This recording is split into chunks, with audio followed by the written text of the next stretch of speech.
இன்னைக்கு நாங்க ஒரு முக்கியமான விஷயத்தை பத்தி பேச போறோம். அதாவது சோஷியல் மீடியா ப்ரெஷர். இது ஏன் ஏற்படுது, இதை நாங்க எப்படி தவிர்த்து கொள்ளலாம் என்ற விஷயத்தை பத்தி தான் நாங்க டிஸ்கஸ் பண்ண போறோம். இன்னைக்கு எங்களோட வாழ்க்கையில இந்த ஃபேஸ்புக், டிக்டாக், இன்ஸ்டாகிராம் எல்லாம் பெரிய ஒரு பாட்டை எடுத்துக்கொண்டிருக்கு. ஸோ இந்த எங்களோட ஈடுபாடினால எங்களுக்கு நிறைய விஷயங்கள்ல பாதிப்புகள் ஏற்படும். அதில் முதலாவது நாங்க சொல்ற விஷயம் தான் செல்ஃப் எஸ்டீம் குறையிறது. அடுத்தது ஒப்பீட்டு பிரச்சனைகள் வருது. எங்களை இன்னொருத்தரோட கம்பேர் பண்ணி எங்களுக்கு நாங்கள் ஸ்ட்ரெஸ் ஆகிற சந்தர்ப்பங்கள் அதிகம்.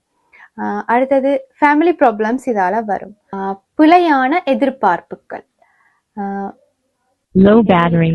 தேவையில்லாத முறையில்லாத எதிர்பார்ப்புகள் தோன்றது. இது எல்லாமே இந்த சோசியல் மீடியா ப்ரெஷர்னால எங்களுக்கு உருவாகிற விஷயங்களாக நாங்கள் கருதலாம்.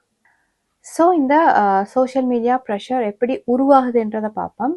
முதலாவது இந்த ஃபேஸ்புக், இன்ஸ்டாகிராம், டிக்டாக் அப்படின்ற இந்த சோஷியல் மீடியாஸில் வார லைஃப் ஸ்டைல் விஷயங்களை எங்கட லைஃபோட நாங்கள் இணைச்சி கொள்ள பார்க்குறது. அதே மாதிரியான ஒரு வாழ்க்கையை நாங்கள் வாழ முதலாவது இந்த ஸ்ட்ரெஸ்ஸுக்கான காரணமாக காணப்படுது.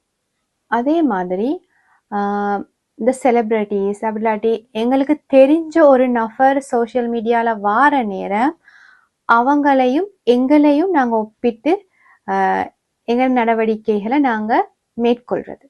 இதுவும் எங்களுக்கு இந்த சோஷியல் மீடியா ப்ரெஷரை அதிகப்படுத்துகிற ஒரு காரணமாக இருக்கு. அதே நேரம் ஒரு லைக், ஒரு கமெண்ட்டுக்கு கொடுக்குற முக்கியத்துவம், இது மற்ற எல்லா விஷயங்களையும் விட இந்த சோஷியல் மீடியால லைக், ஒரு எங்களுக்கு முக்கியமாக மாறினால் இது எங்களுக்கு இன்னும் ப்ரெஷரை உண்டு பண்ணும். அதே மாதிரி நாங்க ஒரு விஷயத்தை ஆரம்பிக்கும் போது இது தொடர்ச்சியாக செய்யணும், கமெண்ட்ஸுக்கு ரிப்ளை பண்ணணும், அவங்களோட கால்ஸுக்கு ஆன்சர் பண்ணணும்.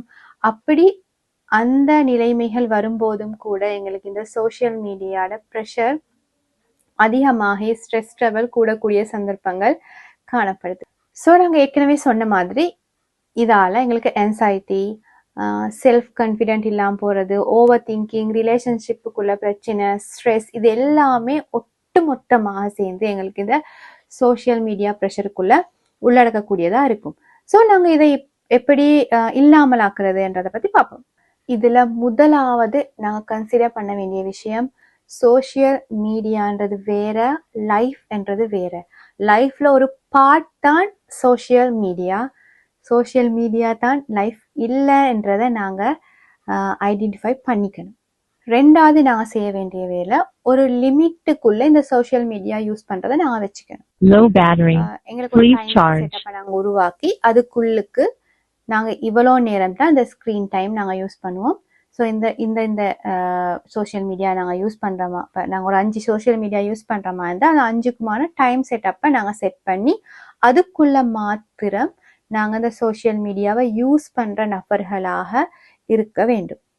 அதே மாதிரி நாங்கள் எங்களோட பர்சனலுக்கு கொடுக்குற முக்கியத்துவங்களை அதே மாதிரி மெயின்டைன் பண்ணக்கூடிய நபர்களாக இருக்கணும். அதாவது எங்களோட ஹாபீஸ், எங்களோட ஒர்க், இது எல்லாமே இந்த சோஷியல் மீடியா யூஸ் பண்றதால தடங்களுக்கு உள்ளாகக்கூடாது. எங்களோட லைஃப் பேட்டர்னுக்கு டிஸ்டர்பா இந்த சோஷியல் மீடியா அமையாம நாங்க அமைச்சுக்கணும். சோஷியல் மீடியால நாங்க காண்ற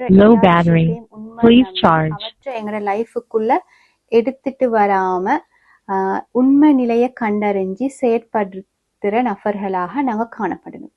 ஸோ இதுல ஒட்டுமொத்தமாக இந்த சோஷியல் மீடியான்றதை விட எங்களோட பர்சனல் லைஃப்பில் நாங்கள் பீஸ்ஃபுல்லாக இருக்கிறன்றது முக்கியம்.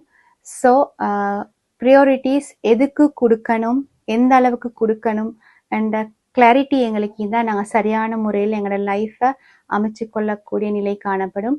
இந்த வீடியோ பிரயோசனமாக இருந்திருக்குமென்னு நம்புகிறேன். Thank you so much.